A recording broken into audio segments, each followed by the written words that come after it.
जय जगन्नाथ। प्रथम ओडिशार 4 कोटी दर्शक बंधु मान मोर नमस्कार।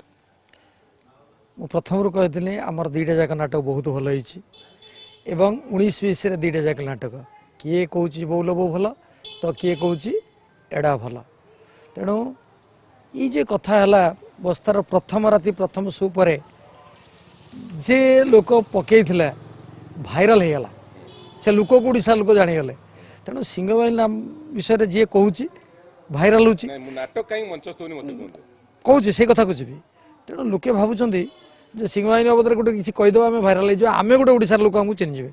यहाँ हूँ गोटे रिजन। 2 नंबर कथा हूँ आम मैक्सिमम कैंप सबू कैंप कंट्राक्टर दौर। तेणु कमिटर गोटे इच्छा रोच गला बस्तार आम आरंभ करते बौलेबू आम आठगढ़ कले बौलेबू एठी करचु आज बौलेबू बलराम प्रसाद आज करचु बौलेबू तो न करचु बोले नुह आम करचु। प्रत्येक कैंप नाटक 2 जन लेखाएं भाइराल होगा चेष्टा कर। सबुठार बड़ कथा हूँ ये सेकेंड जो आठगढ़ जो मैंने कहले डीपी रे गोटे पार्टीर पोस्टर थिला है। तेणु ये प्रायोजित कार्यक्रम मत लगुच पार्टी कहीं कर मुख्य कथा हूँ सिंहवाहिनी पछरे केमन लगी आप भी जानते भल भाव में।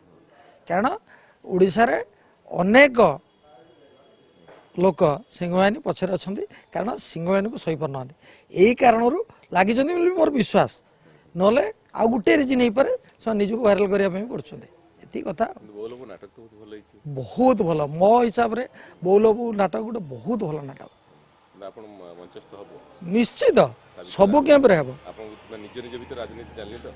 हाँ ये आप चिंता करवा गोटे भूल कथा।